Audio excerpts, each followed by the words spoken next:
Hey guys, good evening, नमस्कार, शुभ संध्या। कैसे हैं आप सब लोग? तो बच्चे लोगों, बहुत बहुत स्वागत है आप सभी लोगों का एकाग्रता सीए के हमारे यूट्यूब चैनल पर। और मैं हूं आपका दोस्त एडवोकेट जयेश भंडारी, और आप लोगों के लिए लेकर के आया हूं क्या, वही जो हम कर रहे हैं पिछले बहुत दिनों से, और उसका आखिरी, कह सकते हो आखिरी अध्याय, आखिरी पन्ना आज हम लेने वाले हैं बच्चों। और वो है हमारा मॉडल टेस्ट पेपर, जो 8 हम लोग सॉल्व आज करने वाले हैं।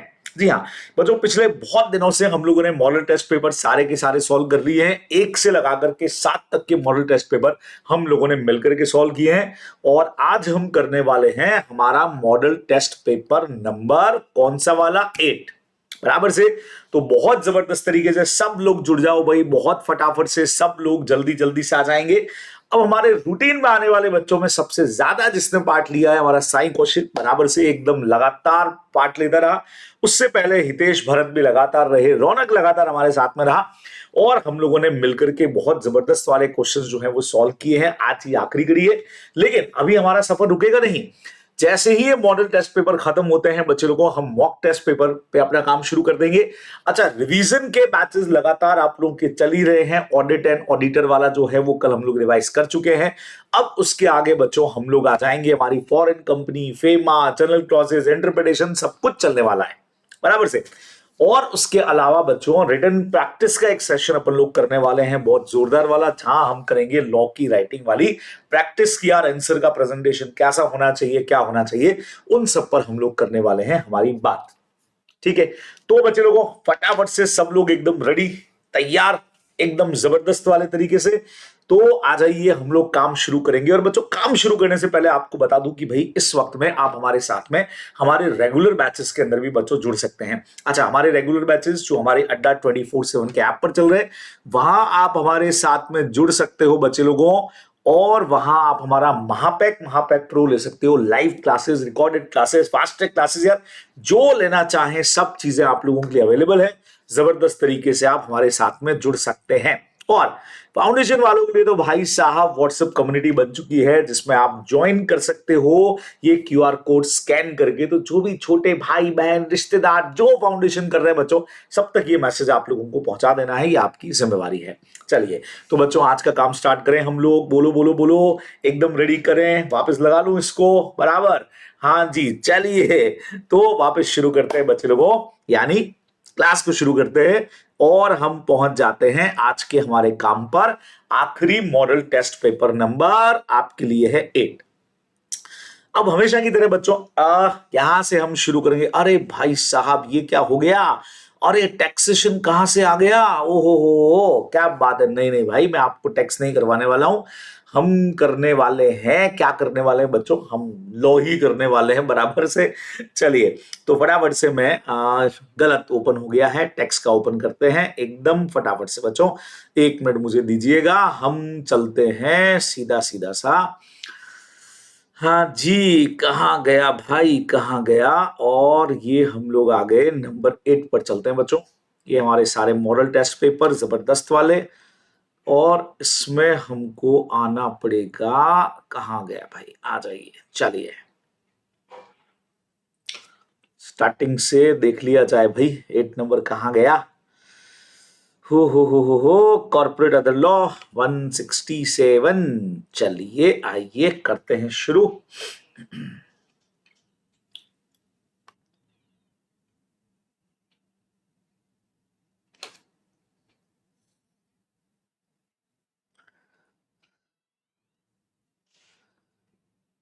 चलिए जी, corporate and other law model test paper number 8 पे हम लोग बच्चों पहुंच गए हैं। और अब हम इसको करने जा रहे हैं सॉल्व। आइए, पहला क्वेश्चन हमारा जो है केस सिनेरियो वाला। सबसे पहले बच्चों छोटा सा केस है, आइए केस को पढ़ के शुरू करते हैं। तो सब लोग तैयार? ABC publications limited accepted deposit from public to the tune of 70 lakh on 1 May 2021, बराबर से। एकदम सीधा सा हो गया। तो यहां से मैं इसको हटा देता हूं, ठीक है। चलिए जी, नाउ बच्चे लोगों, for a period of 36 month interest rate 10% का है। रीपेमेंट जो होने वाला है वो होने वाला है 30 अप्रैल 24 को। It has complied with all the statutory requirements, ठीक है, for the acceptance of deposit by public limited company. बढ़िया बात है भाई। One of the depositor, Mr. Y, is urgent need of money at his son wanted to pursue his higher education abroad और total deposit उसका ABC publication के पास में बच्चों 10 lakh rupees का है और उसने क्या किया है 1 जून को एक रिक्वेस्ट दी है कंपनी को. He send his request to the company asking for premature repayment of deposit along with interest. ठीक है भाई. Another depositor, Mr. U, had deposited 6 lakh in his name. 18 September 22 को उसने एक application दिया है to change the name of his depositor and make joint holding in the name himself, his wife and 2 children. The company is contemplating the request receive from the depositor. Okay, चलिए बात करेंगे अभी इसके ऊपर भी. In addition to the deposit received from the public, the company had also raised funds received from a public sector bank. Bond issue किए हैं. उसके अलावा बच्चों debenture and amount against issue of commercial paper which were issued according the guidelines of RBI. अब इन सारी चीजों को ध्यान में रखते हुए बच्चे लोगों बहुत प्यारा क्वेश्चन हमसे पूछा गया है. फटाफट से मेरे साथ में देखिएगा आंसर क्या होगा. अब यहां पे मिस्टर वाई जिन्होंने प्री मैच्योर पैसा निकाला है उनको कितना हमको देना है यहां पे इंटरेस्ट. तो बच्चों सुनो, अगर कोई प्री मैच्योर पैसा वापस लेगा तो बच्चों 10% की जगह रेट तो हो जाएगी 9%. ये पॉइंट तो मेरे ख्याल से आप सबको बहुत अच्छी तरह से पता है कि सर ये जो अमाउंट है इसको 10 की जगह पे कर दीजिए 9%. चलिए जी कर देंगे हम 9%. अच्छा, देना कितना है बच्चों? 1 मई से लगा करके इन्होंने द रीपेमेंट जो हुआ है वो 30 अप्रैल तक का हुआ है बच्चों. बराबर से रीपेमेंट इनको किया है. तो आपको क्या लगता है 1 मई से लगा करके इनको कितना अमाउंट पे करना चाहिए बच्चों? क्या कहते हो? एक मिनट मिस्टर वाई का सॉरी ऊपर मेन पढ़ लिया मैंने और यहां पे 9% तो ठीक है. ये रहा बच्चे लोगों, इन्होंने पैसा वापस ले लिया है 1 जून को. तो अब सवाल यह है कि भाई इनको 1 साल का ही मिलना चाहिए, मतलब 1 मई से लगा करके 31 मार्च तक का ही देना चाहिए, या इनको जून से 1 दिन पहले यानी मेनली हो गया 31 मई तक का पैसा इनको मिलना चाहिए? क्या कहते हो बच्चे लोगों? 9% से 31 मई तक का पैसा इनको मिलना चाहिए. ऐसा क्वेश्चन आई थिंक कुछ जाना पहचाना सा लग रहा है. तो बच्चों क्या लगता है? ऑप्शन 9% और 13 महीने का इनको पे करना है ना. आपने कोई कंफ्यूजन रहता है सर 31 मार्च तक का ही देना है, पूरे 13 मंथ का देना है? बच्चों 1% कम हो जाएगा लेकिन पूरे 13 महीने का दिया जाएगा. तो c number option is absolutely correct. ये हम लोग ध्यान में रखने वाले हैं. बराबर बच्चों, एकदम क्लियर है. नेक्स्ट पे आ जाऊं. अगला क्वेश्चन है एडवाइस करिए एबीसी पब्लिकेशन लिमिटेड को regarding the request of you. अब आप जानते हैं कि भाई साहब यहां पे मैक्सिमम 3 लोग ही हो सकते हैं जो ज्वाइंट होल्डिंग कर सकते हैं. सिर्फ 3 लोग ही हैं. तो इनके अलावा कोई 2 और है ना, मिस्टर यू के अलावा वो 4 है, बच्चे भी आ जाए, वाइफ भी आ जाए, जी नहीं, इनके अलावा कोई 2 ही और हो सकता है बच्चे लोगों. यानी हमारा ऑप्शन नंबर कौन सा सही दिख रहा है? Deposit can be held jointly by mister U and 2 members only, यानी कि ऑप्शन नंबर डी हमारा बच्चों बिल्कुल करेक्ट हो जाएगा. ये अपने को सिंपली ध्यान में रखना है. चलिए नेक्स्ट पे पहुंचे अपन बच्चों. The banker of ABC publication wanted to list of deposit accepted by the company, advise the company what among the following constitute deposit. इनमें से कौन सा बच्चों डिपॉजिट है? Amount raise through bond debenture क्या डिपॉजिट है? नहीं है. बराबर से. क्या अमाउंट नॉट इंटरेस्ट बियरिंग जो ट्रस्ट में लिया वो भी नहीं है. अमाउंट रिसीव फ्रॉम पब्लिक, हाँ सेक्शन 76 में यही तो डिपॉजिट है.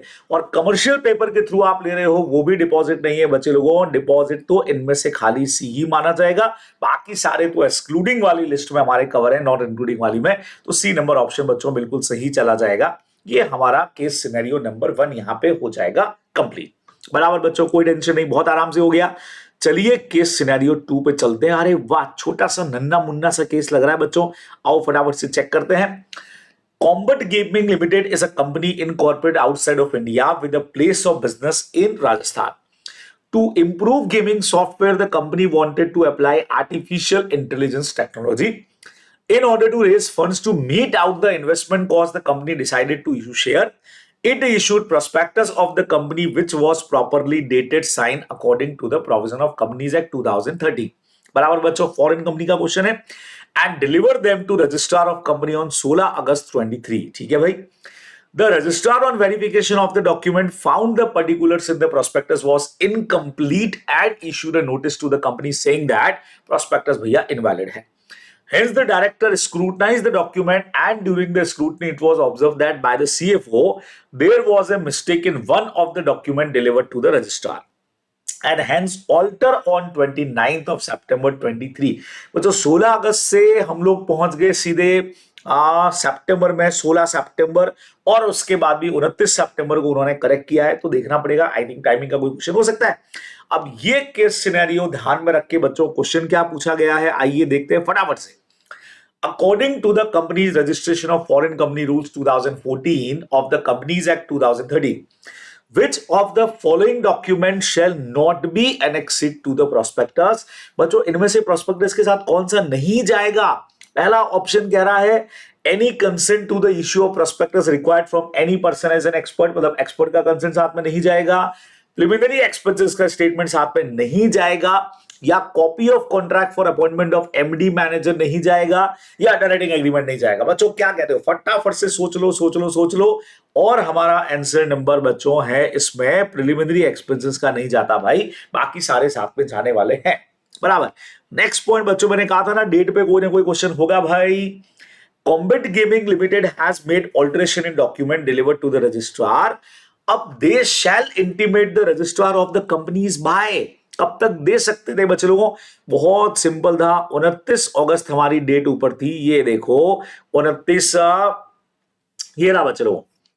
29 सितंबर को इन्होंने डिलीवर किया है, 16 अगस्त को हुआ. The registrar on verification of the document found the particular prospectus was incomplete and issued a notice to the company saying that prospectus is invalid. Director ने स्क्रूटनाइज करके उन्होंने ऑल्टर किया है 29 ऑफ सितंबर को. ओके, 29 सितंबर को उन्होंने ठीक किया है. तो अब इन्होंने बोला है कि alteration in document delivered to the registrar they shall intimate the registrar. कब तक करना चाहिए बच्चे लोगों, 5th का है 29 ऑफ अक्टूबर, 13 नवंबर, 28 नवंबर या फिर 9 अक्टूबर बच्चे लोगों. आई थिंक आंसर आपको पता है, बहुत अच्छी तरह से बोलो बोलो बोलो. हाँ जी, ए ऑप्शन हमारा जो है वो बिल्कुल करेक्ट हो जाएगा. सीधा सीधा सा सितंबर से अक्टूबर पहुंचे हम लोग एकदम इजीली बच्चों, आप इसको कर सकते थे. ठीक है, तीसरा question. Combat Gaming Limited has to deliver the required document along with the appropriate fees. कहां देना है बच्चों, आप लोग सब जानते हो, राजस्थान, न्यू दिल्ली में सीएजी को, registrar of company New Delhi को, या company law board New Delhi को. आई थिंक 6 का आंसर सबको पता है कि आरओसी लगता है हमारा न्यू दिल्ली. तो c option is absolutely correct. चलिए आगे बढ़ेंगे बच्चों. केस सिनेरियो 3 भी छोटा सा क्वेश्चन एलएलपी का हमेशा की तरह, और कहता है mister S, a well experienced technocrat in the field of manufacturing of computer, hard disk and motherboard. He resigned from his job and wished to form LLP with the object of manufacturing and trading of computer hardware. ठीक है. He wanted to include his close friends A, B and C who were very familiar in the same field and work in the foreign company also. All 3 friends had accepted the invitation of Mr. S to be a partner of the LLP. Mr. S wanted to ensure whether all the 3 friends are resident of India and requested them to provide the details of their stay in India. Okay. During the previous financial year, A has stayed in India for a period of 170 days. बच्चों लोगों को सुनना बराबर, 170 दिन पिछले साल में रहा है. मिस्टर बी ने स्टे किया है 110 दिन और सी ने स्टे किया है 100 days. All the members had give their consent to act as DP. He applied for the reservation of desired name to the registrar and also paid the prescribed fees. Okay. अब बच्चे लोगों यहाँ पे हमसे जो question पूछा गया है, फर्स्ट वाला क्वेश्चन 7th नंबर फोकस करिएगा. जो नेम अप्लाई किया है तो नेम कितने टाइम तक बच्चों वैलिड रहेगा, shall be valid for a period of from the date of intimation. याद आया किसी को 2 मंथ, 1 मंथ, 3 मंथ, 6 मंथ्स. हाँ जी, क्या कहते हो, सी ऑप्शन बच्चों बिल्कुल करेक्ट जाएगा. एलएलपी का नाम जो है, कंपनीज में अपन 20 डेज पढ़ते हैं, पुरानी कंपनीज में 60 डेज पढ़ते हैं, एलएलपी में 3 मंथ्स जो है वो नेम अवेलेबल रहता है. आपको रिजर्वेशन इतना टाइम रिजर्व रहेगा, आपको इनकॉर्पोरेट कर लेना चाहिए LLP. Which of the following combination of partner if appointed as DP will not be accordance with the provision of LLP? इनमें से कौन सा सही नहीं लग रहा है बच्चों, ये अपने से क्वेश्चन पूछा गया है. अब देखो एक चीज बहुत क्लियर है, जो मिस्टर ए मेन पर्सन है वही एक हमारा ऐसा है जो रेजिडेंट, आई थिंक मेरे ख्याल से एलएलपी में सबको पता है, दो डीपी में से दोनों के दोनों इंडिविजुअल होने चाहिए और एक का रेजिडेंट इन इंडिया होना चाहिए, बराबर। अब इन पूरे में से तीन लोग जो थे जो बाद में आ रहे हैं बीसीडी वाले जो भी है, ये लोग तो रेजिडेंट इन इंडिया है नहीं, अकेला ए ही है, ठीक है। तो ए तो आएगा, ए के साथ कोई भी आए हमको चलेगा। तो ऐसा कुछ अगर दिखे जिसमें ए नहीं हो बच्चों, वही सिस्टम सही नहीं है। बोलो क्या कहते हो? तो ए वाले में ए आ रहा है, सी वाले में भी ए आ रहा है, डी वाले में भी ए आ रहा है। ए जहां आ रहा है वो तो कॉम्बिनेशन सारा सही है, बाकी साथ में कोई भी है अपने को फर्क नहीं पड़ रहा है ना। लेकिन अकेला बी ऐसा है जहां बी और सी आ रहे हैं बच्चे लोगों, जहां ए नहीं है, बस वही सारा पंगा है। तो ये कॉम्बिनेशन नहीं बैठेगा। एक अपने को रेजिडेंट इन इंडिया चाहिए जो सिर्फ अकेला ए ही है, ये आप लोग ध्यान में रखने वाले हो। चलिए बच्चों, अगला question, in how many days LLP shall file with the registrar the particulars of every individual, जिन्होंने अपना कंसेंट दिया है, कितने दिन में बच्चों सबमिट हो जाना चाहिए, बराबर कितने दिन में सबमिट करेंगे? बोलो 30 days of incorporation, 30 days of appointment, 45 days of incorporation या 60 डेज ऑफ अपॉइंटमेंट। बच्चों सीधा सा ऑप्शन है अपना 9th का बी नंबर, अपॉइंटमेंट से 30 दिन के अंदर अंदर इंटीमेशन होना चाहिए, ये अपने को ध्यान में रखना है, बराबर। क्लियर? बहुत सिंपल हो गया। चलिए जी, नाउ उसके बाद मतलब how many days LLP with the register, हाँ कंसेंट ही हो गया ना, ये इंटीमेशन कंसेंट का इतने टाइम में हो जाना चाहिए। चलिए केस सिनेरियो 4 पे पहुंचते हैं बच्चे लोगों। आई थिंक लगता है कि क्वेश्चन हमारा होना चाहिए फेमा का, प्रोग्रेसिव मैनेजमेंट जो हमारा है। चलिए जी, हाँ, progressive management college have introduce a global management diploma course, 12 month duration का है। Out of 12 month 11 month study are held in India और रेस्ट 1 मंथ का होने वाला है foreign tour. Rudra Pratap is the principal of the college. After taking request permission from the competent ministry, एक cultural tour जा रहा है। Check out of the team visited Malaysia, Singapore, Australia, New Zealand. Rudra Pratap daughter Payal got admission in a medical college, और जो situated है California में, United state of America. For fee and other expenses, Payal need $225,000 US। ले लो बेटा, 2.5 लाख तक तो बिना permission ले लो। Rudra Pratap contained his banker to know the procedure for availing foreign exchange and the authority to whom he shall apply। Banker उसको proper guide करता है फॉरेन एक्सचेंज का। Rudra Pratap brother Shaurya Pratap went to UK some year ago where he joined a company in a managerial position। Immediately visit करता है India का और maintain करता है non resident special rupee scheme account in Mumbai. He wanted to make remittance of interest earn in this account and ask his banker for the requested formalities. अब बच्चों अपने से कुछ क्वेश्चन इन्होंने पूछे हैं, तो फटाफट से देखिएगा। पहला क्वेश्चन बच्चों सबसे सिंपल वाला हमारा 10th होता है यार, कल्चरल टूर के लिए सेंट्रल गवर्नमेंट की परमिशन तो सबको पता है, लेकिन सवाल है सर कौन सी मिनिस्ट्री की परमिशन लेनी होती है सेंट्रल गवर्नमेंट की भी? तो हमने कहा भाई सेंट्रल गवर्नमेंट की भी हम कौन सी मिनिस्ट्री की परमिशन लेंगे? अरे भाई साहब क्या हुआ इसको? हाँ जी, तो किसकी परमिशन ली जाए बच्चे लोगों? सीधा सीधा सा ए ऑप्शन हमारा करेक्ट जाता है। हम सबको बहुत अच्छी तरह से पता है मिनिस्ट्री ऑफ एचआर डेवलपमेंट की परमिशन हमको लेनी पड़ेगी। चलिए आगे बढ़ते हैं। For availing foreign exchange for studying abroad, which of the following option is correct? बच्चों अभी हमने कहा था कि भैया 2.25 आप अगर ले जाना चाहो, 2.50 तक आपके लिए अलाउड है बिना आरबीआई के अप्रूवल के। तो पहले वाले ऑप्शन में इन्होंने प्रोहिबिटेड लिख दिया है, तो ये आंसर हो नहीं सकता। दूसरे वाले में कह रहे हैं सीजी का अप्रूवल चाहिए, हो नहीं सकता। तीसरे में आरबीआई का अप्रूवल चाहिए, हो नहीं सकता। नेक्स्ट वाले में लिखा है कोई आरबीआई अप्रूवल नहीं चाहिए। बच्चों यही ऑप्शन हमारा 11th का डी नंबर करेक्ट है। 250 तक तो बिना आरबीआई की परमिशन के आप ले जा ही सकते हैं, टेंशन ही नहीं है, स्टडी के लिए है, ठीक है। Now the remittance of foreign exchange for arranging cultural tour for the student is an example of, बच्चे लोगों सीधा सीधा सा कौन सा है हमारा? करंट अकाउंट ट्रांजैक्शन है भाई, सीधी सी बात थी। B option is absolutely correct, सामने दिख गया, खत्म खत्म खत्म। अब आई थिंक 3 क्वेश्चन बच्चों अपने इंडिविजुअल नॉर्मल से क्वेश्चन है एमसीक्यू वाले, ये वहां खत्म हो गए। Super brain coaching limited was engaged in offline coaching of a student for various competitive exams. It was one of the pioneer in his field, suffered losses due to various social and government restriction imposed on study center. On account of this, it defaulted the repayment of term loan for the first 2 quarter for the financial year 23-24. लेकिन ये चाह रहे हैं changing situation के हिसाब से financial condition change हो रही है। And on 31 December 23 it cleared all dues and regularise हो गए, टर्म लोन वगैरह सब चुका दिया है। अब now super brain coaching limited wants to issue equity share बच्चों, डीवीआर इशू करना है, तुमको पता है ना। डीवीआर जब आपने कब पेमेंट किया है बच्चे लोगों, 31 दिसंबर 23 को पेमेंट किया है।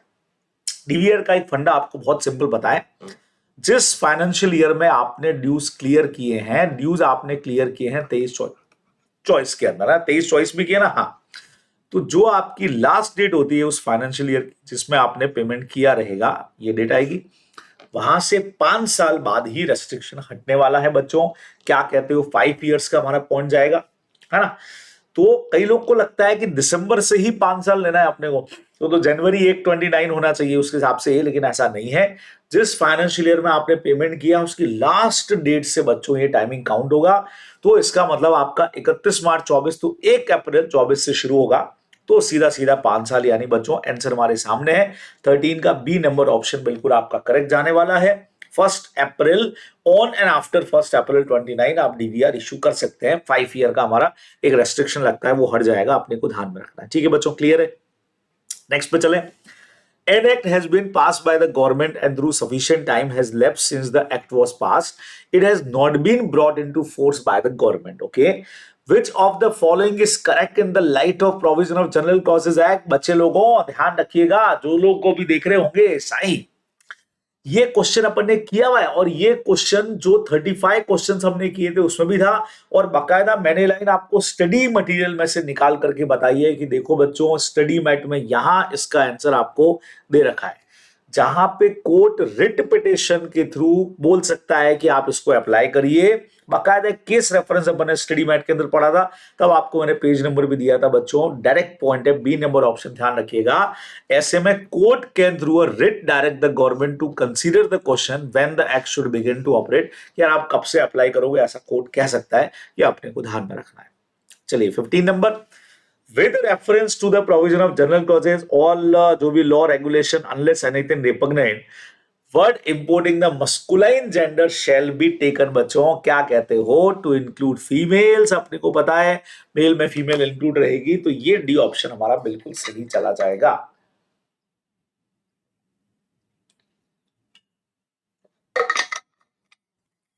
चलिए जी, बहुत फर्स्ट क्लास हो गया, कोई टेंशन नहीं इसके अंदर, बहुत आराम से हम लोगों ने कर लिया, बिल्कुल आराम से हो गया बच्चों। चलिए जी, अब चलेंगे बच्चों, एमसीक्यूज हम लोगों ने कर लिए हैं, अब चलते हैं डिटेल क्वेश्चंस की तरफ, यानी हमारा डिस्क्रिप्टिव का मामला शुरू होता है, और ये हम लोग पहुंच गए बच्चों क्वेश्चन नंबर फर्स्ट में। तो आ जाइए भाई सब लोग फटाफट, फर्स्ट नंबर क्वेश्चन हम लोग यहां पे स्टार्ट करने जा रहे हैं।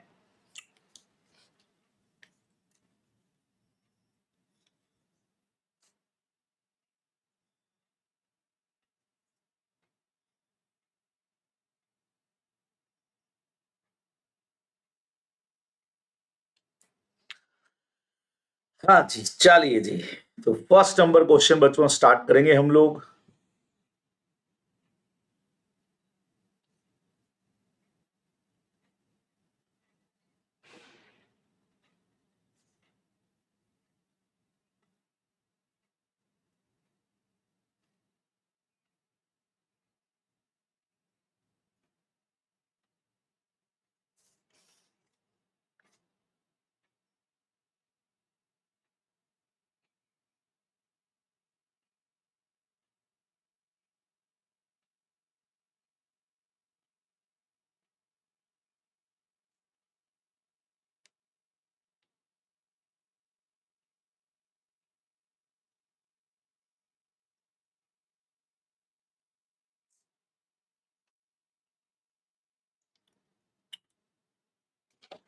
चलिए शुरू करें बच्चे लोगों, एकदम रेडी, चलिए जी, तो हम शुरू करने जा रहे हैं, सब लोग तैयार, आ जाओ बच्चों। क्वेश्चन नंबर फर्स्ट से स्टार्ट करेंगे। सब health product limited issued equity share of 5 lakh equity share 100 each के, भैया 5 करोड़ के, and fully subscribe and partly paid up at 50 each. Company made a call to all subscriber to pay a sum of ₹30 for each share held by them. Mr. GH, a subscriber to the share of company holding 10,000 share, paid all the money due on the share held by him in advance. Okay.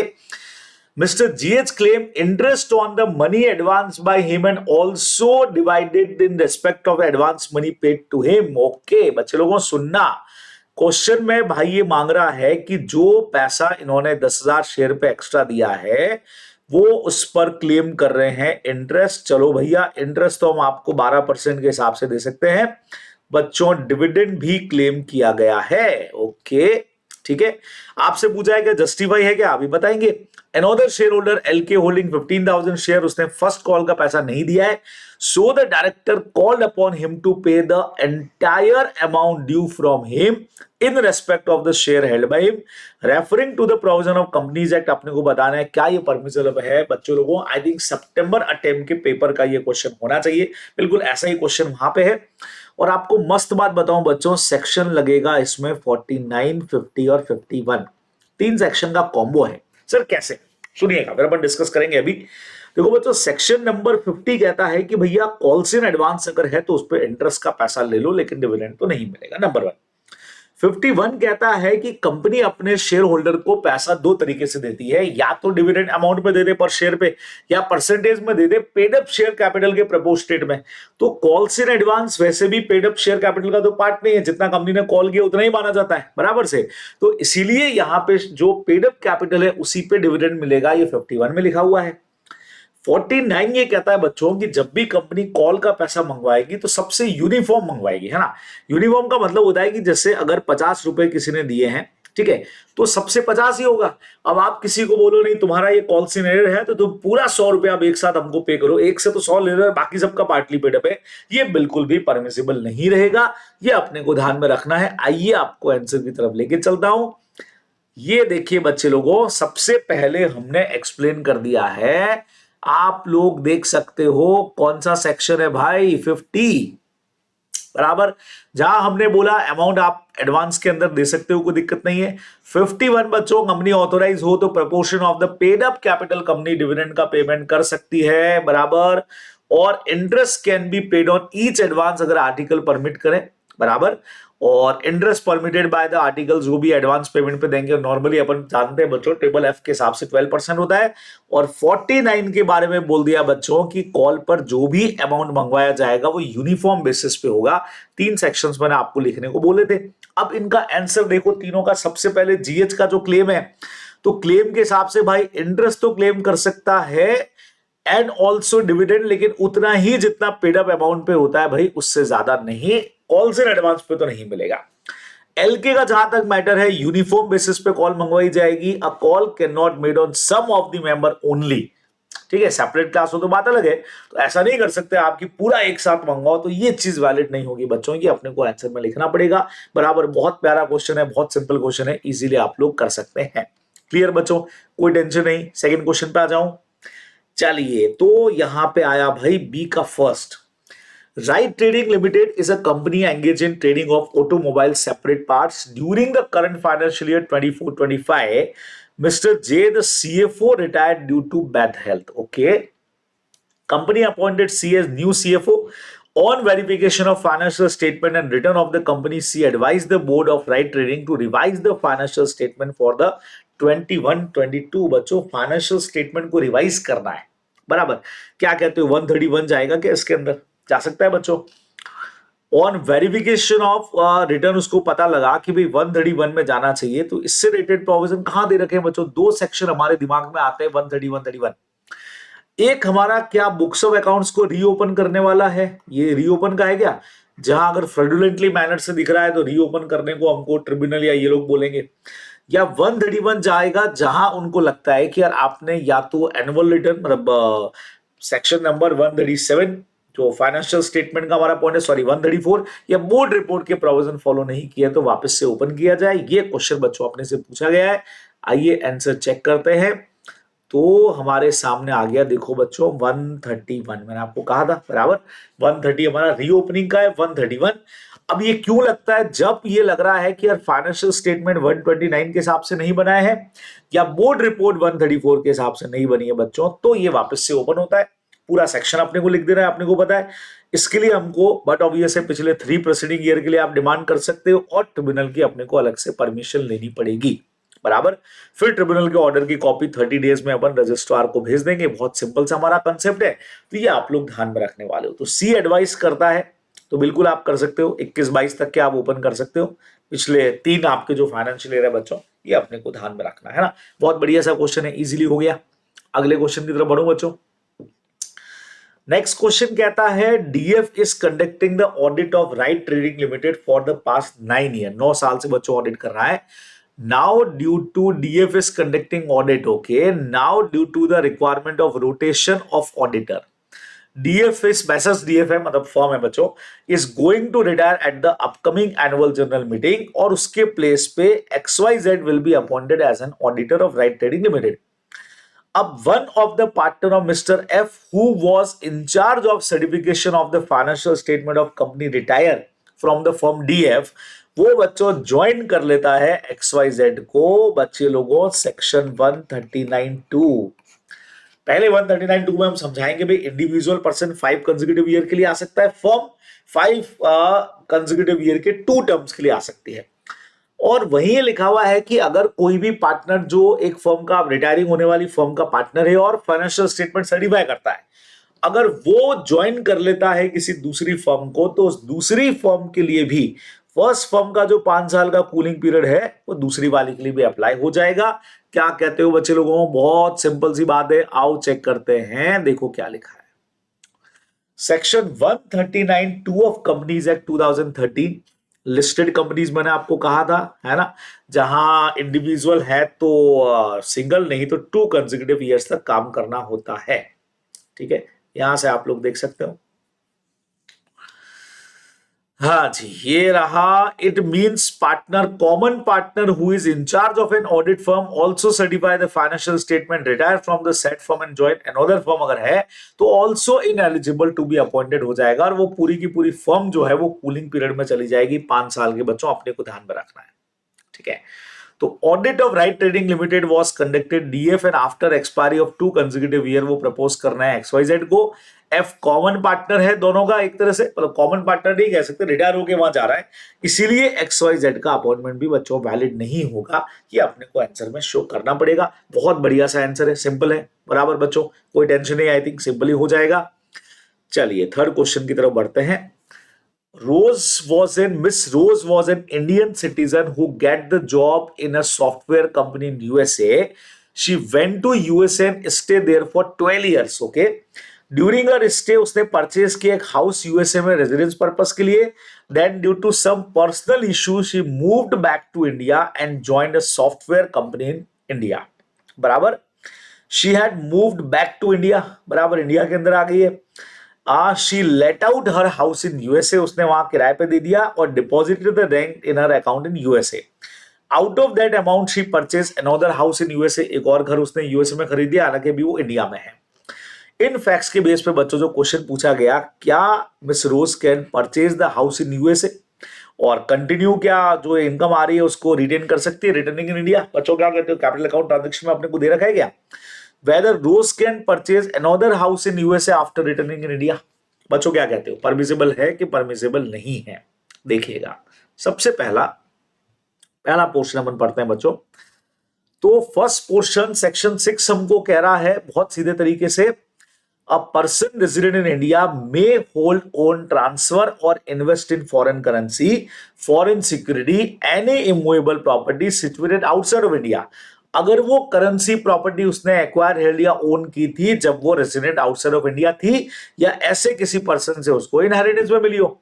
अब ये 12 साल से वहां रही है, she must have become a non resident for those year she purchased a house during the time as per the provision Rose can rightfully purchase the house in USA और return India में आने के बाद भी उसको वो continue कर सकती है, अपने को पता है। अब दूसरा सवाल आया कि क्या इससे जो उस घर को उसने किराए पे चढ़ा दिया उससे क्या वो दूसरा घर खरीद सकती है क्या बच्चे लोगों वहीं पे? तो इसका आंसर देखिएगा अनदर हाउस का। मिस्टर रोज ने वो पैसा डिपॉजिट किया है from the house to her account in USA.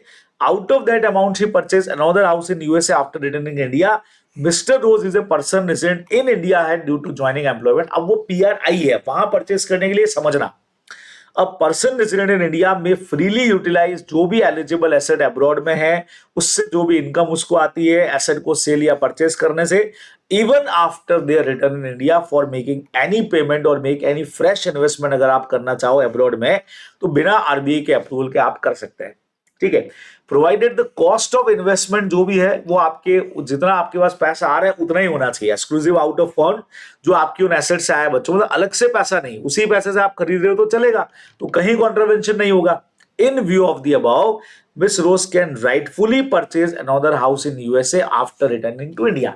तो आप बहुत क्लियर बोल दिया इन्होंने कि भाई आप बिल्कुल रख सकते हो, बस जितना अमाउंट आप कमा रहे हो उतना ही उसके अंदर वापस चला जाएगा, ये अपने को ध्यान में रखना है। ठीक है बराबर बच्चों, कोई टेंशन नहीं है, बहुत आराम से हो जाएगा। ठीक है, तो बिल्कुल आप इन्वेस्ट भी कर सकते हो उसको, मतलब पहले से आपने खरीदा हुआ है तो आप रिटेन करके रख सकते हो, बाद में उससे अगर इनकम हो रही है तो आप रिटेन कर सकते हैं, अनदर इन्वेस्टमेंट कर सकते हैं, सारी चीजें अलाउड रहेंगी, अपने को ध्यान में रखना है। बराबर बच्चों, क्लियर हुआ? तो यहां आकर के हमारा फर्स्ट क्वेश्चन जो है वो हो जाएगा पूरा कंप्लीट। चलिए सेकेंड क्वेश्चन की तरफ बढ़ते हैं बच्चों। स्तुति क्रेमिक प्राइवेट लिमिटेड जो है manufacturing crockery item which are इन्होंने बोला है यूज्ड फॉर, अच्छा, which are predominantly use only by domestic household customer. ठीक है, now the company want to expand is area of operation to manufacture all type of crockery and cutlery for the use of big hotel. For this expansion उनको 500 लाख रुपया चाहिए, कितना, 5 करोड़ हो गया बच्चों। The company does not want to convert itself from private company to public company since the promoter do not want to dilute their equity stake. Otherwise, then public company have an option to raise fund through public issue. Company explored the other adventure of raising funds by issue of right share to the existing shares. Right share issue करना चाह रही है। However, only 100 lakh ही generate हुआ बच्चों, 1 करोड़ ही आया। Bank and financial institution also required to increase their exposure in the company. ठीक है, referring to the provision आपको बताना है, एडवाइज द एसपीसीएल, क्या बोला है एससीपीएल को, whether the company can raise funds, further funds through private placement issue बच्चों, if so there any limit to fresh offer and the time limit for allotment of securities. बच्चों I think private placement का सीधा question पूछ लिया गया है, section number 42। तो क्या ये कर सकते हैं, रेस फंड कर सकते हैं, 200 लोगों तक को तो इनवाइट कर सकते हो आप। टाइम लिमिट क्या होगी बच्चों, 60 डेज के अंदर अलॉट करना है, नहीं तो पैसा रिफंड करना है, क्या वो सारा कुछ पूछा गया होगा क्या? आइए देखते हैं बच्चे लोगों इन्होंने क्वेश्चन में क्या बोला है। तो पहला कंसेप्ट आया कि भाई क्या आप इससे फंड रेस कर सकते हो क्या? तो आंसर तो हमारा यस है कि हाँ भाई कर सकते हैं। बच्चों प्राइवेट प्लेसमेंट का मीनिंग अपने को पूरा बताना है, सिलेक्टेड ग्रुप ऑफ पर्सन को अपन ये ऑफर करने वाले हैं। बराबर बच्चों, बहुत सीधा सीधा से पॉइंट आ गया। ठीक है, अब ये सिलेक्टेड पीपल कितने होंगे बच्चों, 200 लोगों की लिमिट होगी, अपन अपने हिसाब से लिखने वाले हैं।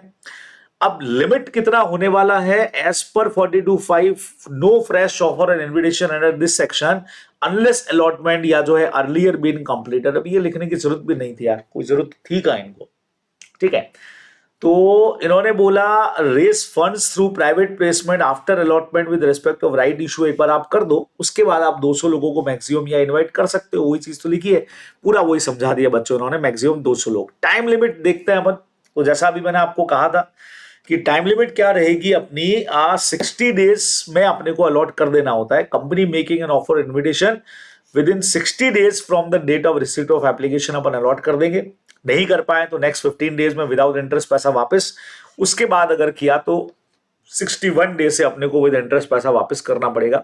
आई थिंक ये सारा प्रोविजन इन्होंने लिखा होगा 12% पर एनम इंटरेस्ट के साथ। तो ये पूरा अपना जो टॉपिक है 42 का जो मेन 2-3 कंसेप्ट है बच्चों, ये आंसर में आ जाएंगे, बहुत इजीली अपन इसको कर सकते हैं। ठीक है ठीक है ठीक है, कोई टेंशन नहीं। अगले क्वेश्चन की तरफ बढ़ू। Doll toys limited it's having a net worth of 310 crore, okay, 310 crore का है। पेड अप शेयर कैपिटल बच्चों उनका 200 करोड़ का है, भाई क्या बात है। And free reserve and security premium बच्चों 110 करोड़ का है, टर्नओवर 300 करोड़ का है, okay. And dolls toys wants to accept deposit from public बच्चों, डिपॉजिट फ्रॉम पब्लिक के लिए एलिजिबल पब्लिक कंपनी होनी चाहिए, तो वो है कि नहीं चेक करेंगे। Referring to the provision of Companies Act, state whether Daltois Limited is permitted to accept the deposit from public other than members, पहले तो वही पूछ लिया है। It further mentioned that Daltois Limited is a urgent need of fund, one of the content of his verge of completion, and it is promising to repay the deposit within a period of 4 months. 4 महीने के अंदर ये repay कर रहे हैं, तो क्या permitted है? क्या 4 महीने के लिए एक्सेप्ट कर सकते हैं? बच्चों क्या कहते हो? मिनिमम 6 मंथ से लगा करके हम लोग 36 मंथ तक लेते हैं, लेकिन 6 महीने से कम 3 महीने के लिए ले सकते हैं। बस 10% से एक्सीड नहीं होना चाहिए पेड अप कैपिटल प्रीमियम के। तो आप देखें आंसर में सबसे पहले बच्चों अपने को एलिजिबल पब्लिक कंपनी को एक्सप्लेन करना पड़ेगा कि यार ये वही ले सकती है जो एलिजिबल पब्लिक कंपनी हो। अब एलिजिबल पब्लिक कंपनी जिसमें नेटवर्थ बच्चों 100 करोड़ एटलीस्ट 100 करोड़ या उससे ज्यादा, या टर्नओवर 500 करोड़ या उससे ज्यादा का होना चाहिए, तभी आप कर सकते हैं, और उसके लिए आपको पास करना पड़ेगा एसआर। ठीक है, बहुत सीधी सी बात हो गई। अब अगर कंपनी रिक्वायरमेंट पूरी कर रही है तो बिल्कुल ले सकती है eligible company. In the given case बच्चों उनका नेटवर्थ जो है वो कितना यहां पे दे रखा है? नेटवर्थ है बच्चे लोगों 310 करोड़ का। ठीक है, तो नेटवर्थ अपने को कितना चाहिए? 100 करोड़ का चाहिए। और टर्नओवर बच्चों 500 300 का है। वन कंडीशन यहां पे नेटवर्थ वाली सेटिस्फाई हो रही है बच्चों, एक कंडीशन हमको चाहिए, तो एसआर पास करके बिल्कुल ये अदर देन मेंबर पब्लिक से डिपॉजिट एक्सेप्ट कर सकते हैं, है ना। एलिजिबल कंपनी है, बिल्कुल कर सकती है। अब 4 मंथ्स की जहां तक बात थी, मैंने आपको कहा था वैसे तो मिनिमम 6 मंथ्स होता है और मैक्सिमम 36 मंथ्स होता है, लेकिन आप 3 मंथ्स के लिए एक्सेप्ट कर सकते हैं, लेकिन कंडीशन क्या है? Not exceeding 10% of the paid up capital and free reserve, या और free reserve and security premium, ये अपने को ध्यान में रखना है। तो बिल्कुल 4 मंथ्स के लिए हो सकता है, कोई टेंशन ही नहीं है, देखो हो जाएगा। ठीक है, लेकिन कितना इन्होंने बोल दिया? 10%, 310 करोड़ का अभी रिजर्व और सिक्योरिटी प्रीमियम मिलाकर के है आपका बराबर एग्रीगेट, तो इतने से ज्यादा आप नहीं ले पाओगे। बढ़िया चेंज वाली चीज देखो बच्चों, इन्होंने बकायदा यहाँ पे अमाउंट भी कैलकुलेट करके दिया है। नॉर्मली अपन यहाँ पे खत्म कर देते हैं कि भाई 4 मंथ्स का अलाउड रहेगा, अमाउंट दे रखा है, तो यहाँ अमाउंट भी अपने कैलकुलेट कर लिया। क्वेश्चन में अमाउंट पूछा था क्या?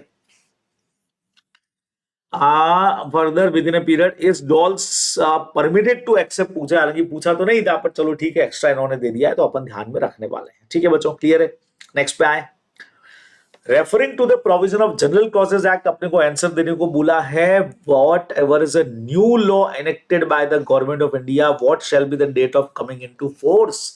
बच्चों नए लॉ की फोर्स क्या होगा, ये डेट क्या होती है? तो या तो ऑफिशियल गजट वाली डेट हो जाए, प्रेसिडेंट कंसेंट हो जाए, या ऑफिशियल गजट के अंदर कोई डेट दे रखी है तो वो हो जाए। जब कोई न्यू लॉ एनेक्टेड होता है to replace the existing law, it repeal the old enactment, describe the point shall not have any effect of repeal.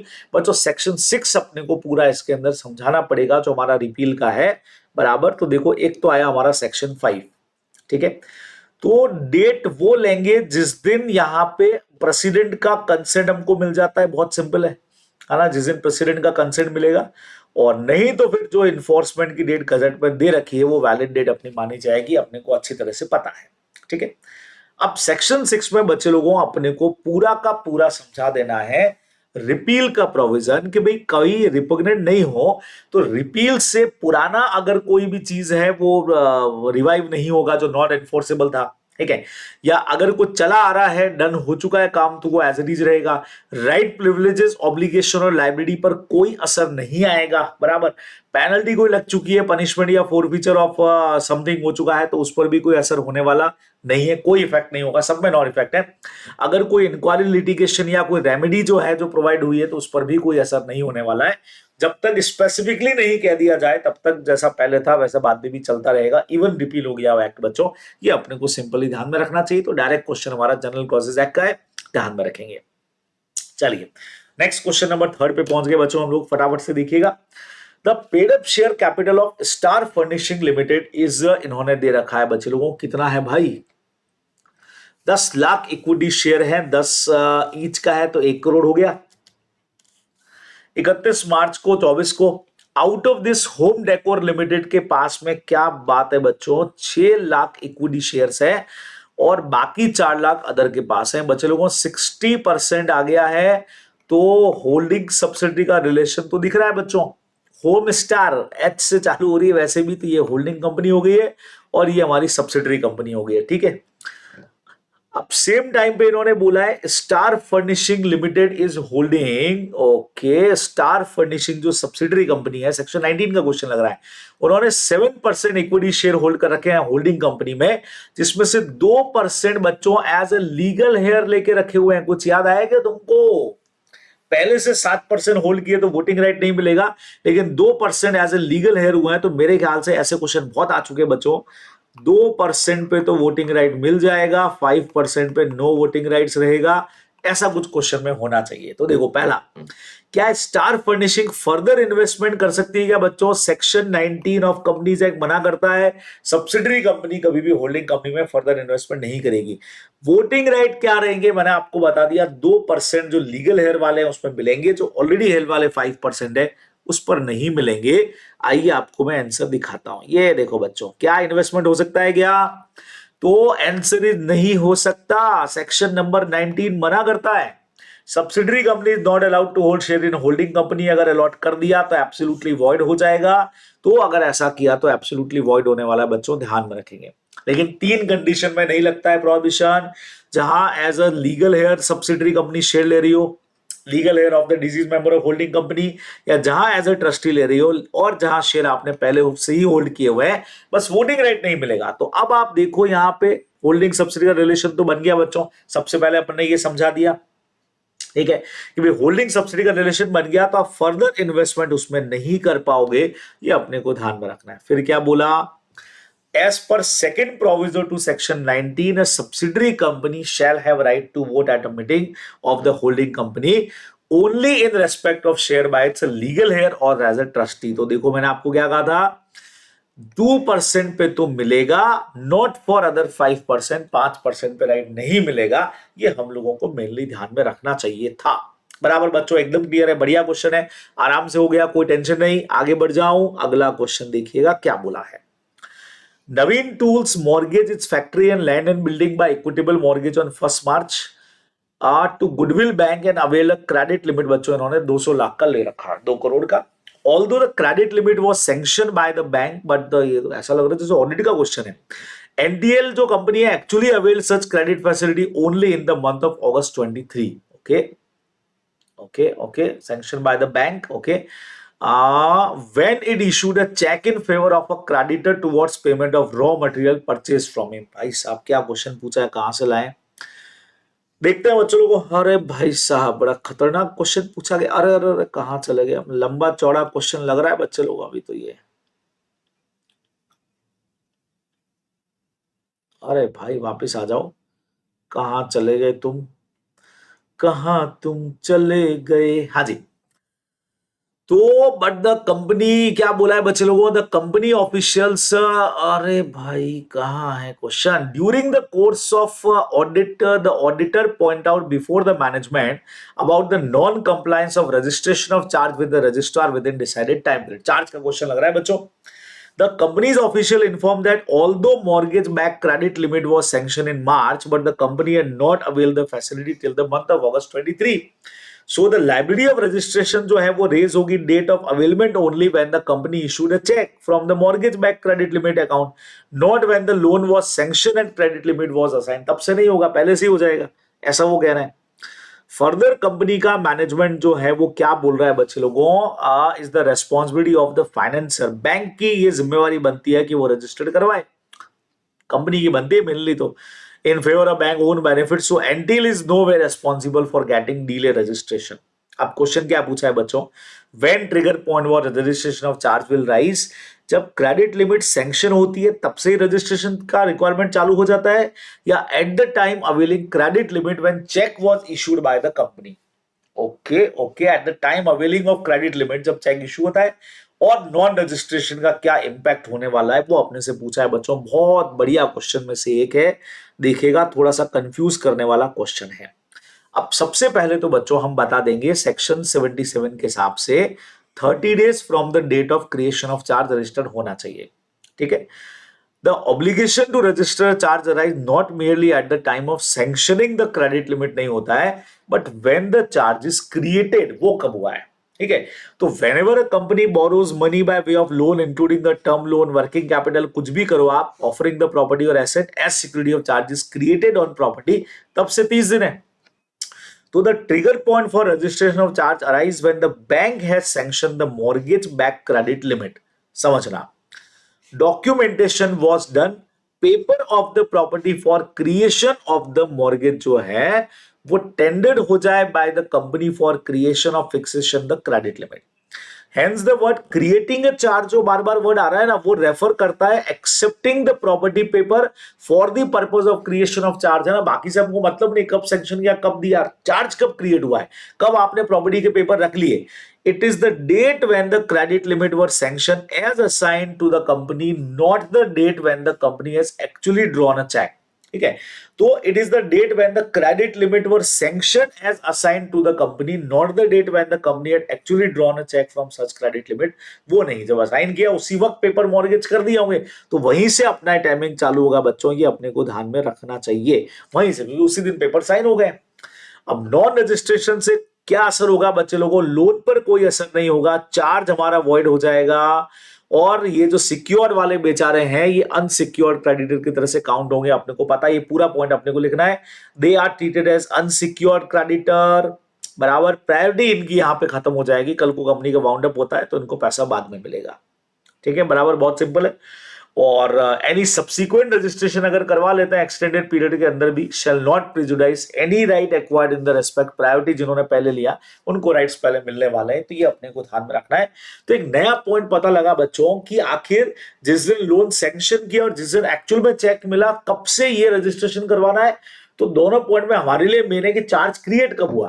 तो नॉर्मली अपन कहते हैं कि जिस दिन लोन सैंक्शन हुआ उसी दिन चार्ज के पेपर हमने दे दिया होगा ना, तभी तो लोन सैंक्शन किया होगा। अब एक्चुअल कभी भी पैसा मिला उससे हमारा लेना देना नहीं है। तो बहुत बढ़िया क्वेश्चन में से एक है बच्चे लोगों, आपको फोकस करके जाना चाहिए। अच्छा पॉइंट है, ढंग से इसको तैयार करिएगा। चलिए आगे बढ़ते हैं। Explain the rule which suggests the plain word require explanation and technical word be understood in the technical sense only। बच्चे लोगों, इसके लिए इंटरप्रिटेशन का मैटर है, इसमें ज्यादा कुछ समझाने की मुझे जरूरत नहीं है, आप लोग जानते हो। इंटरप्रिटेशन का जो लिटरल इंटरप्रिटेशन अपने को दिया हुआ है वो अपने को प्रॉपर तरीके से यहां पे समझा देना है, बराबर। तो ये देखो, पूरा लिटरल इंटरप्रिटेशन का जो हमारा मैटर था वो बच्चों यहाँ पे पूरा एक्सप्लेन हुआ है, कंडीशन है। अच्छा, टेक्निकल के अंदर जब भी आप आंसर लिखोगे बच्चों ध्यान रखना, वो प्रैक्टिस वर्ड वाला जो हमारा क्वेश्चन है सुप्रीम कोर्ट एडवोकेट वाला, कि भाई नॉर्मल बंदे के लिए प्रैक्टिस वर्ड अलग है, लेकिन पर्टिकुलर केस में जब एडवोकेट्स की बात हो रही है तो प्रैक्टिस वर्ड, या तुम सीए हो तो तुम्हारे लिए प्रैक्टिस वर्ड का अलग मीनिंग है। ये एग्जाम्पल आपको जरूर देना है, as it is study mat से हमारा ये आंसर लिखा गया है, तो आपको बकायदा ये समझा करके लिटरल इंटरप्रिटेशन और प्रैक्टिस वाला एग्जाम्पल जरूर यहाँ पे देना चाहिए। ठीक है, चलिए फोर्थ क्वेश्चन पे चलते हैं। फोर्थ क्वेश्चन कहता है बच्चों, XYZ limited is a company having paid up equity share capital, इनकी है 75 करोड़ की। Okay, though it was performing well in the recent past year, suffered losses for the first and second quarter of the financial year 23-24। Dividend का question लग रहा है बच्चों। In order to sustain the image, board declare करना चाह रहे हैं interim dividend 30% of paid up capital on 4/10 को। पिछले 5 सालों का डिविडेंड रेट अपने को दे रखा है भाई 15, 15 और 30। बच्चे लोगों क्या कहते हो? 15, 15, 30 और 30 हमारा हो गया 60, डिवाइडेड बाय 3 करके हम एवरेज निकालने वाले हैं। हाँ जी, कितना आता है? क्या कहते हो? 20%। तो आपको बताना है 30% कंपनी दे सकती है कि नहीं दे सकती है। बच्चे लोगों, सीधा पॉइंट आपके सामने है। अगर इंटरिम डिविडेंड से पहले के क्वार्टर तक हमको लॉस दिख रहा है तो क्या करना है भाई बच्चों? सेक्शन 123 तुमको पता है, इंटरिम डिविडेंड में अगर डिविडेंड डिक्लेयर करने के पहले के क्वार्टर तक हमको लॉस नजर आता है तो मैक्सिमम डिविडेंड अपन कितना दे सकते हैं इंटरिम वाला? Not exceeding average of last 3 financial year, उससे ज्यादा नहीं दे सकते। तो पिछले 3 सालों का रिवर्स में 15, 15, 30 हमको दे रखा है, पिछले 3 साल ही लेना है। तो ये बच्चों 20% निकल करके आता है। आप 30% का प्रपोजल दे रहे हो, नहीं चलेगा। 20% से ज्यादा परमिसिबल नहीं है, इट इज नॉट वैलिड। बच्चों बहुत सिंपल क्वेश्चन है, नन्ना मुन्ना सा, आप लोग कर सकते हो। अगला क्वेश्चन बच्चों, चलिए जी धड़ाधड़ फटाफट। Strong Steels Limited LLP was incorporated on 1st April with 10 partners. LLP had very good business and made considerable profit during the past year. Recently, due to obsolete practices, Strong Steel Limited LLP started making losses. Okay. Strong Steel LLP did not file annual return file नहीं किया 2021 का। 3 partner decided that LLP will be wound up by the tribunal. The remaining partner objected referring to the 64 बताओ can tribunal pass an order for wound up बच्चों और penalty क्या है annual return नहीं file करने की। वो लगातार 5 साल तक नहीं होता है तब तो बंद का ऑर्डर हो सकता है, अदरवाइज ट्रिब्यूनल के तो पास मेथड है बच्चों बंद करने के, उन्हीं मेथड से ट्रिब्यूनल बंद करेगा, अपने को पता है। 5 कंसेक्यूटिव ईयर वाला पॉइंट है, देखो 63 कहता है कि वॉलंटरी या ट्रिब्यूनल से कर सकते हो। अब ट्रिब्यूनल के पास फाउंड अप करने के लिए हमको चाहिए कि एलएलपी ने डिफॉल्ट किया है, आइदर एनुअल रिटर्न या सॉल्वेंसी वाला जो अकाउंट होता है वो फाइल करने में 5 कंसेक्यूटिव ईयर। प्रेजेंट केस में not file annual from 2021, okay. In the financial year 24-25 annual return में अभी 5 साल पूरे नहीं हुए हैं, है ना, 5 साल पूरे नहीं हुए हैं। इन view of the fact and provision जो है ट्रिब्यूनल यहाँ पे ऑर्डर पास नहीं कर सकता है, बाकी पार्टनर सही है। अब एनुअल रिटर्न नहीं भरा है बच्चों, उसकी पेनल्टी डायरेक्ट अपने को देके रखी हुई है, आपने को फाइनेंशियल ईयर खत्म होने के 60 डेज में फाइल करना था। एलएलपी के अगेंस्ट में हमारी ये पेनल्टी है, डीपी के अगेंस्ट में ये पेनल्टी लगेगी बच्चे लोगों। सिंपल सा पॉइंट है पेनल्टीज का, अपने को ध्यान में रखना है। चलिए आगे बढ़ता हूं बच्चों। अगला क्वेश्चन आ गया, what is the purpose of inclusion of definition of certain words. बच्चों इंक्लूजन वाली डेफिनेशन और उसका एग्जांपल देना है। सेकंड नंबर, डेफिनेशन के अंदर अगर मीन वर्ड आ जाए, इंक्लूड वर्ड आ जाए, क्या बात है, मीन्स एंड इंक्लूड्स आ जाए या टू अप्लाई एंड इंक्लूड आ जाए, तो इनकी मीनिंग क्या होता है बच्चे लोगों। अब ये इंटरप्रिटेशन में भी दे रखे हैं, जनरल क्लॉजेस में भी आपको दे रखे हैं, है ना। आई थिंक इन्होंने आंसर विद एग्जांपल दिया रहेगा शायद। Purpose of the inclusion of definition of certain word and expression, तो बच्चों डेफिनेशन तो बट ऑब्वियसली इंटरप्रिटेशन का एक बड़ा मैटर रहता है, इंस्टीट्यूट का पार्ट होता है, ये पर्टिकुलर मीनिंग दे रखे हैं और वही मीनिंग हम पूरे एक्ट में लगते हैं जब तक कुछ और बात नहीं आ जाए, ट्रू मीनिंग इसी के अंदर होता है। तो पहले तो अपने को ये समझाना है, ठीक है, और कि ये हमारा इंटरप्रिटेशन का मेथड भी है और लैंग्वेज को शॉर्टन कर देता है, रिपीटेशन की जरूरत नहीं पड़ती है, इसलिए हम डेफिनेशन यूज करते हैं। अब रेस्ट्रिक्टिव और रेस्ट्रिक्टिव डेफिनेशन बच्चे लोगों आपने को पता है, जहां वर्ड मीन आ जाए वहां पे रेस्ट्रिक्टिव डेफिनेशन हो जाएगी, वही मीनिंग अपने को लेना है। इंक्लूड अगर आ रहा है तो एक्सटेंसिव डेफिनेशन हमारी जाएगी, जहां हम वाइड चीजों को ले सकते हैं। एग्जांपल देते तो और मजा आ जाता। मीन्स एंड इंक्लूड जहां पे है उसको भी हम एग्जॉस्टिव मान के चलते हैं, और जहां टू अप्लाई एंड इंक्लूड आता है तो वहां पे इसको एक्सटेंसिव की तरह से माना जाता है। तो ये अपना डायरेक्ट मीनिंग दे रखा है बच्चे लोगों, जो अपने को लिख देना चाहिए। एक एक एग्जाम्पल मेरे हिसाब से साथ में लगा देंगे तो अपना आंसर जो है और ज्यादा स्ट्रॉन्ग यहाँ पे बन जाता है। लगा देना यार, एग्जाम्पल टाइम रहता है हाथ में तो लगा देना। नेक्स्ट क्वेश्चन आता है बच्चों, Sanjana join a company as designer cloth limited as an independent director. In order to know more about the company she wanted to inspect the books of accounts and minutes book of the board meeting held during the previous 3 years। बच्चों संजना एक company को join करती है, independent director है, और more about company inspect the books of accounts and minutes book देखना चाह रही है प्रीवियस 3 year के।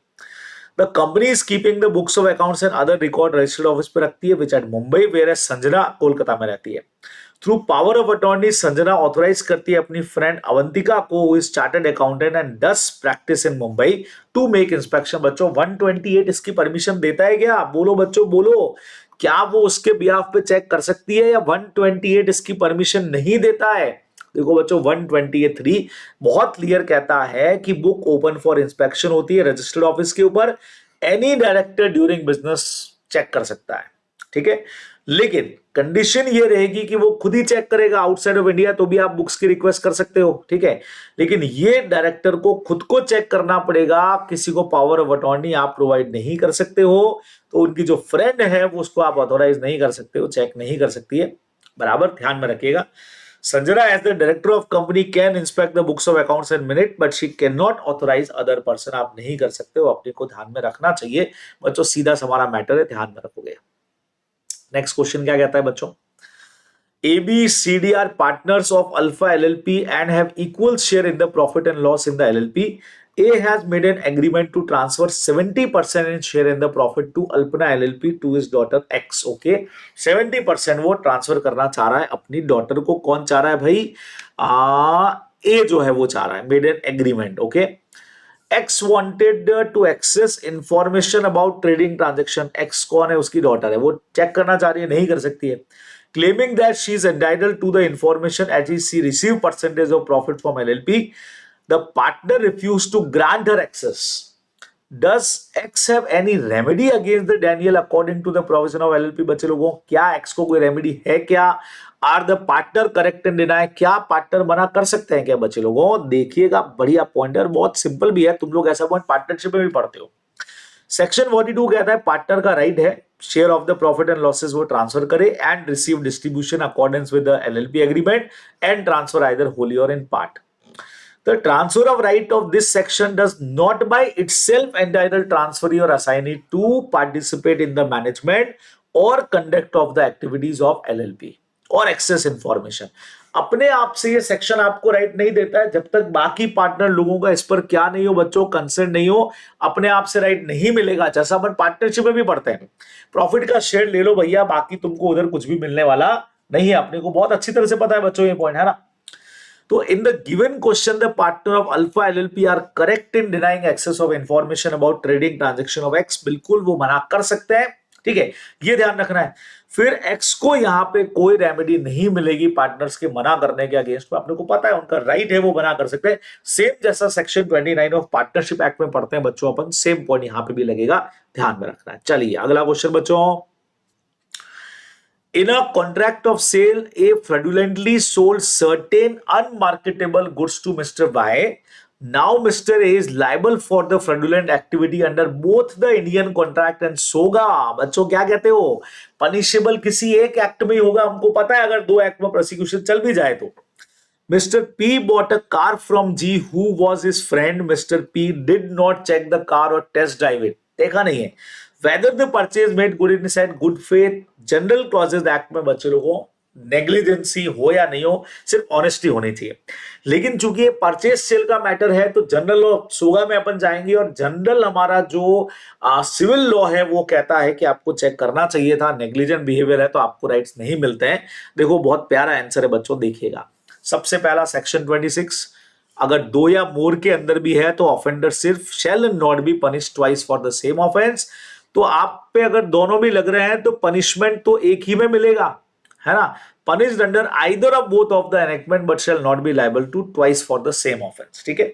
अब बच्चे लोगों गुड फेथ वाला पॉइंट, जैसा मैंने कहा था, पूरा समझाना, ओंग पोंग मोंग वाला जो हमारा केस है पूरा, हमारे यहाँ पे तो गुड फेथ का मतलब होता है कि भाई ऑनेस्टी होनी चाहिए, भले नेग्लिजेंटली हो या नहीं हो। लेकिन जितने भी आंसर जाएंगे बच्चे लोगों वो हमारे जनरल सिविल लॉ के हिसाब से जाएंगे, और वहां ऑनेस्ट पर्पस परचेज है लेकिन केयरलेसली आपने इंक्वायरी नहीं की है तो गुड फेथ में नहीं माना जाएगा। Can not said to be in good faith बच्चों, वो यहाँ पे भी सेम पॉइंट ही लगेगा। और पी यहाँ पे good faith, purchase of car by P can not be said to be made in good faith. तो यहां आप लोगों से गलती होती है, हम हमेशा जनरल क्लॉजेज एक्ट के हिसाब से आंसर देने की कोशिश करते हैं, ये पूछ भी वही रहे, लेकिन इवन जनरल क्लॉजेज एक्ट के अंदर ही आपको ये केस रेफरेंस देके बोला यार यहाँ सिविल लॉ के प्रोविजन आप लोग लगाओ कि अपने को ध्यान में रखना है, तो वही बच्चों फॉलो भी करना। चलिए आखिरी में पहुंच गए, आखिरी क्वेश्चन बच्चों 6th वाला, 3 पार्ट इसके। Silk Textile Limited is a company which is incorporated in India. It hold 2 subsidiary, Print India, in which hold 80% of the share, and एक और है Stitch जो wholly owned subsidiary है 100% वाली। Both the subsidiaries are incorporated outside of India है, क्या बात है। अब board of director of silk trade textile limited into two call EGM बुलाना चाह रहा है बच्चों of silk textile limited. Silk कौन सी भैया, सिल्क वाली कौन सी, बाहर कोई है क्या? नहीं, बाहर तो स्टिच है और प्रिंट है, क्या बात है, सिल्क प्रिंट स्टिच, वाह। During the same time the board of Print Limited also wanted to hold EGM of urgent basis at Dubai में बुलाना चाह रहा है भाई साहब, इंडिया के बाहर। अच्छा इंडिया के बाहर कौन सी है? प्रिंट वाली है ना, प्रिंट की तो बुला सकते हो ना, ये तो बाहर ही है, इंडिया के बाहर ही है। The chairman with the consent of his board wanted to hold EGM of Silk Textile Limited at Dubai, okay, so that he can attend both the EGM। वो यहाँ वाली भी बाहर ले जाना चाह रहा है, but the company secretary कह रहा है sir EGM out of India नहीं कर सकते हो आप। बोलो बोलो बोलो, बाहर वाली की करो आप, लेकिन ये नहीं कर सकते। Whether the board of Silk Textile can hold EGM at Dubai, क्या प्रिंट इंडिया की जो एजीएम है वो दुबई हो सकती है, क्या वो इंडिया के बाहर ही रजिस्टर्ड है बच्चे लोगों, ये हमसे क्वेश्चन पूछा गया है। देखो मस्त क्वेश्चन, सेक्शन 100 चेक करना है इसके अंदर। ईजीएम जो भी होगी बच्चों, company other than Holi own subsidiary company of a company outside of India shall be had a place with in India, ठीक है। अब silk textile limited company outside of India incorporated है, सॉरी इंडिया में है, और 2 सब्सिडरी है, एक जिसमें हमारा 80% और एक होली ओन्ड है। अब सिल्क टेक्सटाइल इंडिया में इनकॉर्पोरेट है तो वो बच्चों इंडिया में ही कॉल करेगी, दुबई के अंदर कॉल नहीं कर सकती, अपने को पता ही है ना, कहानी खत्म हो गई, मेन कंपनी तो यही कॉल करेगी। अब प्रिंट इंडिया की दुबई के अंदर हो सकती है क्या बच्चों? सुनना, प्रिंट इंडिया की भी नहीं होगी, क्योंकि वो हमारी होली ओन सब्सिडरी नहीं है, खाली 80% वाली है। स्टिच वाली होती तो मेरे ख्याल से हो जाती। Hence it is not Holi own subsidiary, only a Holi own subsidiary जो है वो ही इंडिया के बाहर कर सकती है, तो प्रिंट लिमिटेड को भी इंडिया में ही करनी पड़ेगी बच्चों। सर लेकिन इनकॉर्पोरेशन बाहर है ना, होगा, अगर हमारी होली ओन सब्सिडरी होती तो बाहर कर सकती थी, अदरवाइज नहीं कर सकती है बच्चों, सिंपल सा पॉइंट है, अपने को ध्यान रखना है। चॉइस वाला क्वेश्चन चेक करो। Creative textile limited unlisted public company है, companies paid up share capital 50 lakh, 5 lakh share है, हैविंग फेस वैल्यू बच्चों 10 रुपए की है, ठीक है, अनलिस्टेड पब्लिक कंपनी है। रमन 50,000 शेयर है, he is not happy with the Somnath who is director of the company, he believe that Somnath is acting against the interest of the company, Raman wanted to remove Somnath from the directorship. बच्चे लोगों section number 115 removal of person from the directorship, approval of share holder चाहिएगा general meeting के अंदर। AGM of company recently been conducted and next AGM जो होगी वो तो अगले साल होगी। अब रेफरिंग टू द प्रोविजन आप बच्चों उसको एडवाइस करो, क्या ईजीएम बुला सकता है कि ऐसा? Can Raman and individual share holder make request to the company for calling EGM? If the company doesn't call EGM at the request of Raman, whether Raman can himself call EGM बच्चों, पहले तो देखो उसके पास होल्डिंग है कितनी, 10% की holding है क्या बच्चों? 5 लाख शेयर है, 5 लाख का 10% 50,000 होता है बच्चों, बिल्कुल वो रिक्वेस्ट कर सकता है, नंबर ऑफ पर्सन से तो मतलब है नहीं, 10% आपके पास होना चाहिए। अगर 45 डेज में बोर्ड नहीं बुला रहा है तो वो खुद भी मीटिंग कॉल कर सकता है, अगर आपके पास 10% की होल्डिंग हो तो आप ऐसा कर सकते हैं बच्चों, देखना। सेक्शन 100 हमने समझाया। ये देखिए 1/10 होनी चाहिए, 21 दिन में अगर नहीं बुलाया मतलब टोटल नोटिस नहीं दिया 45 दिन में, तो अगले 3 महीने में खुद ही कॉल करेगा, बराबर, may be call with in 3 months, clear बोला हुआ है। In the given question Raman is holding 1/10 of paid up share capital, तो वो रिक्वेस्ट भी कर सकता है, इवन अ सिंगल मेंबर, अपने को ध्यान में रखना है। और अगर वो नहीं बुलाते बच्चों तो अभी जो अपन ने प्रोविजन पढ़ा 3 मंथ्स के अंदर वो खुद ही कॉल कर लेगा himself with in a 3 months, है ना। और इसके अंदर वो ये कंपनी सब उसको चीजें प्रोवाइड करेगी। He shall call and held in the same manner, जैसे बोर्ड बुलाता है बच्चों, बिल्कुल वो मीटिंग को बुला सकता है, अपने को ध्यान में रखना चाहिए, बिल्कुल कॉल कर सकता है ना, सिंपल सी बात है। चलिए अगले क्वेश्चन की तरफ बढ़ते हैं बच्चों, आखिरी 2 क्वेश्चन हमारे पास में है, बहुत बड़े से क्वेश्चन हमको दिख रहे हैं, आइए चेक करते हैं। Beauty cosmetic company incorporated Korea के अंदर स्टैब्लिश करती है ब्रांच ऑफिस चेन्नई के अंदर for conducting business in India, foreign company. Structure of paid up share capital of beauty cosmetic on 31 मार्च क्या दे रखा है बच्चों? S below, company does not have any preference share capital, equity share capital L के पास Indian citizen बच्चों 10% है, are के पास 20% है, और equity capital fairness cosmetics Indian company के पास बच्चों 20% है, तो 20 और 20 40 और 10 50% इनके पास में आ चुका है। क्वेश्चन सिंपल है, क्या ब्यूटी कॉस्मेटिक को हम एक तरह से फॉरेन कंपनी ट्रीट कर लें क्या, या इंडियन कंपनी ट्रीट करें बच्चों? और business carried in by India will be required to comply with the relevant provision of companies act, अगर वो इंडियन कंपनी हो तो। अब बच्चों हमारा एक बहुत तगड़ा प्रोविजन है इसके ऊपर, फॉरेन कंपनी का मीनिंग अपन ने लिया था जिसका इंडिया के बाहर आउटसाइड ऑफ इंडिया रजिस्टर्ड हो, बिजनेस प्लेस इंडिया के अंदर हो, चाहे कैसे भी हो, इलेक्ट्रॉनिकली या बिजनेस पर्पज से कैसे भी। एक और बहुत तगड़ा पॉइंट था बच्चों, सुनना। इन the given question beauty cosmetic Korean company establish place of business in India, Chennai में ब्रांच ऑफिस खोला है और आप बिजनेस कर रहे हो तो बिल्कुल आप फॉरेन कंपनी माने जाओगे। अब प्रोविजन फॉलो करने के बेस पे अगर देखा जाए, where minimum 50% paid up share capital, equity preference कुछ भी, पार्टली इक्विटी चलेगा, अगर 1 और मोर इंडियन सिटीजन ले ले, 1 और मोर कंपनीज ले ले, या कॉम्बिनेशन मिला करके ले ले, तो उस पर इंडियन कंपनी वाले प्रोविजन लगेंगे, सिंगल और aggregate. Such foreign company shall also comply with the provision of Indian company, बिल्कुल लाइक इंडियन कंपनी माना जाएगा। अब यहाँ पे टोटल 50% हो रहा है बच्चों मिला करके, so Beauty Cosmetic deem to be an Indian company मानी जाएगी, और उस पर इंडियन कंपनी वाले जो प्रोविजंस है वो बच्चों एप्लीकेबल हो जाएंगे। देखो बोला है क्या उनको ये प्रोविजन फॉलो करने पड़ेंगे, since Beauty shall deem to be Indian company, It is required to comply with the relevant provision of the Companies Act as Companies Act 2013 जो कॉमन प्रोविजन है बच्चों फॉलो करने पड़ जाएंगे, ये अपने को सिंपली ध्यान में रखना है। बराबर बच्चों, क्लियर हुआ? एकदम आसान था, बढ़िया क्वेश्चन है। चलिए आखिरी क्वेश्चन पे पहुंच गए हम लोग, फटाफट से देखो बच्चों लास्ट क्वेश्चन क्या कहता है। ओहो भाई साहब गजब है। Mitali Diamond Limited is a foreign engaged in the business of cutting, polishing and trading of diamond in outside of India. The company export the diamond to USA. Okay. Diamond company है। For the last 5 financial year foreign exchange उन्होंने इतना इतना earn किया है बच्चे लोगों। अच्छा question है। The company wants to give donation of $10,000 an institution situated in USA which provide technical support and training in the field of cutting and polishing of raw diamond. This will help the company in guiding its own employee posted in USA to get requisite training का पैसा मिल जाएगा। बच्चों permissible है कि नहीं है donation पूछा है, देखिएगा बहुत अच्छा प्रोविजन है, समझना।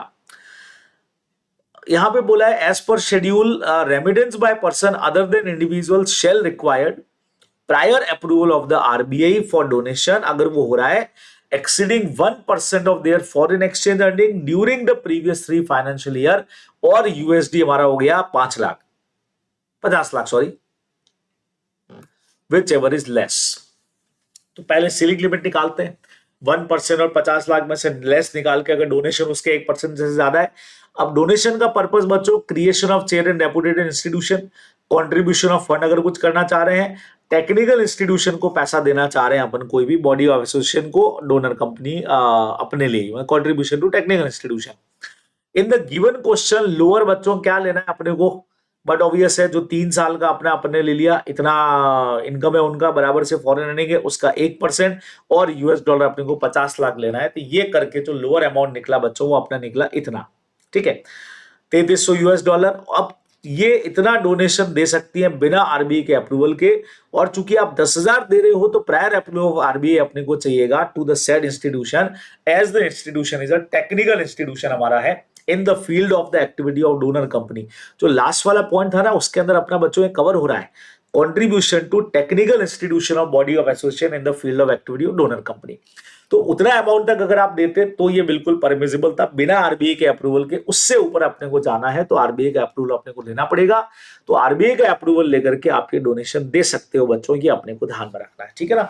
अच्छा सर ये 1.25 1.10 कहां से लिया बच्चे लोगों, अपने को लेना, ये देखो बोला हुआ इन्होंने पिछले 3 साल का ले लिया अपन ने, 125 110 और 95 अपने को लेना चाहिए था। एवरेज वो तीनों को ऐड किया हमने, उसका 1% निकाल लिया बराबर से, उसको हमने $US से कंपैरिजन कर लिया 50 लाख से, तो हमारा $3,300 आया बराबर। उससे ज्यादा 10,000 दे रहे हैं आप तो फिर ये रिक्वायरमेंट हमारी लग जाएगी, ठीक है। प्रायर अप्रूवल आरबीआई अपने को चाहिएगा, कि अपने को ध्यान में रखना है। तो यहां आकर के बच्चे लोगों हमारा model test paper 8th number खत्म हो जाएगा।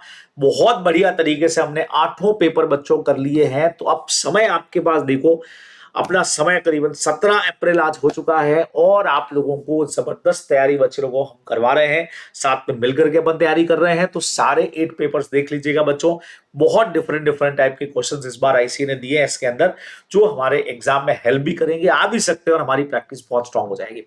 तो अगर वीडियो पसंद आता है तो लाइक करना है, दोस्तों के साथ में शेयर करना है बच्चे लोगों, और हमारे चैनल को जरूर सब्सक्राइब कर लेना है। चलिए फिर आप लोगों से मुलाकात हो रही है बच्चे लोगों, bye bye, tata, take care, मिलते हैं फिर से।